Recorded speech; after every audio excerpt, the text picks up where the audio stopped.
on days we gon' walk it out and move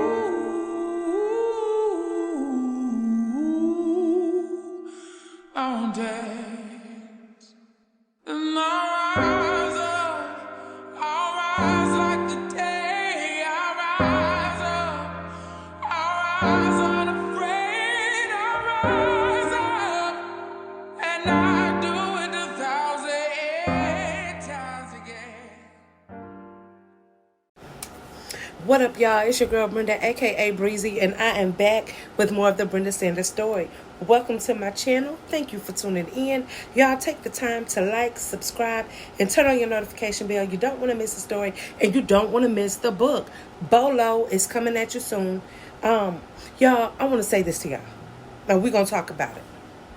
Stand for something or fall for anything. That is exactly what I did. I didn't stand for anything, but I fell for everything. And when I said that to say this, okay, so I started on top of everything that I had been through. I've told y'all majority of the stuff. There's still more stories to come, but I've told y'all thus far everything that everybody has done to me. Now I'm gonna tell y'all what I've done to myself. Again, I didn't stand for anything. I fell for everything.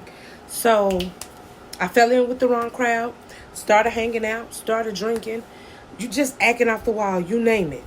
Call myself gangbanging, thugging, so along with that life, I started to do things that was a little out of character for me. But hey, trying to be accepted, trying to be validated, trying to be loved, trying to be acknowledged, you know what I mean? Trying to fit in. I did it. Fell for anything. Well, one day, everybody sitting around chilling. Everybody on another level. I want to be on another level. So guess what? I fell for the okie doke. And I hit the bag. Cocaine, y'all. In that moment, I started sniffing cocaine. I shouldn't say tooting powder, but yeah, I started tooting powder, doing cocaine. At first, it was a thing to where I'm gonna do it because they doing it. I was a social tutor. If they, you know what I mean, I get a bag, everybody in there chilling, everybody go up, and that was that. And then it became a crutch. I woke up, I hit the bag. Try to work, I hit the bag. I couldn't function without the bag, to the point I was addicted. I was addicted. Don't get it twisted, I never sold my body for it or nothing like that. But I was addicted. I would walk down the street with cocaine in my little necklace and go up. I had it in a ring, used to go up. I didn't care where I was. I would go up. That's all I cared about.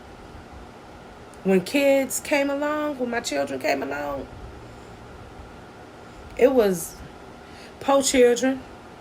I loved them, but I didn't know how to love them correctly because I wasn't loved correctly. I wasn't shown until later in life how to love correctly. So when they was babies, don't get me wrong, I was there and I took care of them to the best of my ability, being on cocaine. But it did become a time where I became my mother's daughter. And when I say my mother, I'm talking about my biological mother, the one who threw me and my siblings away. I didn't throw my kids away, but I did give them up. I didn't want them in the state's custody. I didn't want them with my sisters. I didn't want them with his siblings. I didn't want them with his mama. I didn't want them with my mama. I wanted them with their father. That for me.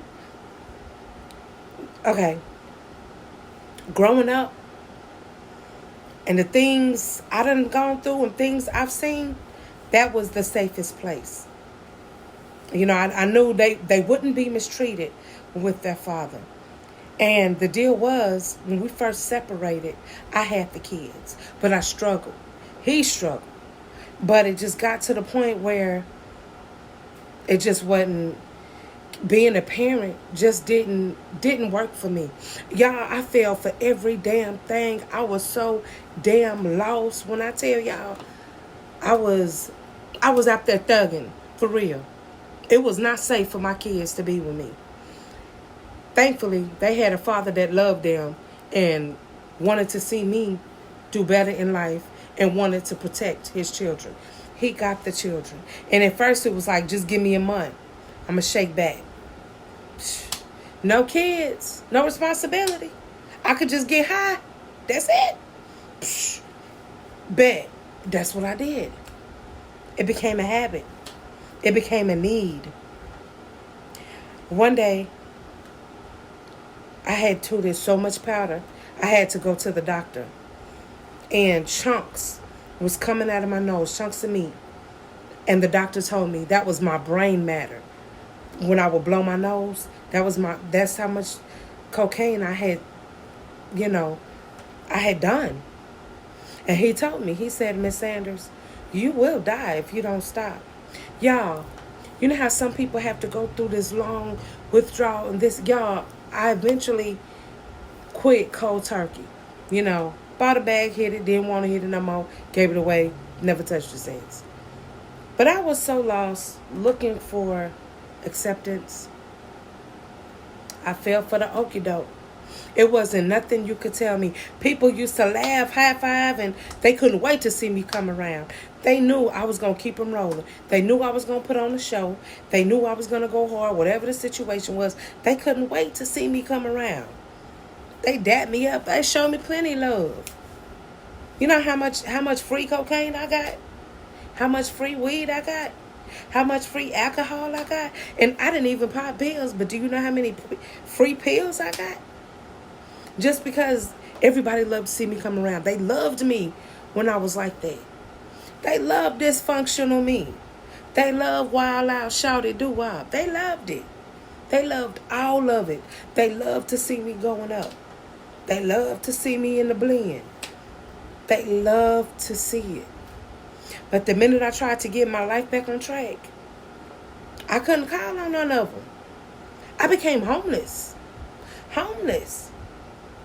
How many of them you think, hey, you so cool, woo, we love you? How many of them you think opened their door for me? None of them. How many of them you think gave me a place to stay? None of them. How many of them do you think even gave me something to eat? None of them. But if I wanted to hit the bag, I could count on them. Because they knew they could count on me to act a damn fool. I was out there acting a damn fool. I was a whole daredevil. It wasn't shit you couldn't get me to do. Fell for anything. I said that to say this. Oftentimes in life, we fall by the wayside. We get lost. We go through things. We lose track. We do. We fall short as human beings. But it's up to you to get that shit together.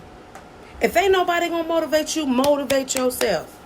If ain't nobody gonna clap for you, clap for yourself. If ain't nobody gonna love you, you gotta love yourself. Because again, you either stand for something or you gonna fall for anything. I went back and forth in my head if I should put this story out there. But part of the Brenda Sanders story, well, the main thing in the Brenda Sanders story is telling my truth. So if I'm going to tell my truth, I'm going to tell the good, the bad, and the ugly. I fumbled. I fumbled with my children. I fumbled in life. I did all of these things. But here I am today, in front of this camera, bearing in hope to inspire somebody, to educate somebody. I want somebody to see this video and understand that it don't matter how low you fall in life, you can get back up, because I fell to the very bottom. I done slept behind the stove. I done slept under trucks. I done slept at the park. I done slept behind the dumpster. You can get back up. Y'all, as y'all see, I can't stand y'all. Anyway, I'm finna get up out of here. Follow me on TikTok, Wise Queen. Hit me up on Facebook, Brenda Sanders, and on Instagram, Breezy. I love y'all. Thank y'all for tuning in. Thank y'all for watching. Let me know what y'all think of the content. Remember, stand for something or fall for anything. And before anybody else can love you, you gotta love you. Don't let nobody hold you back. Don't hold yourself back. Don't be hard on yourself. Believe in you. And if ain't nobody told you today, I'm gonna tell you, I believe in you. I see you, and you can do anything. You just gotta do it. You just gotta start. Until next video, be breezy.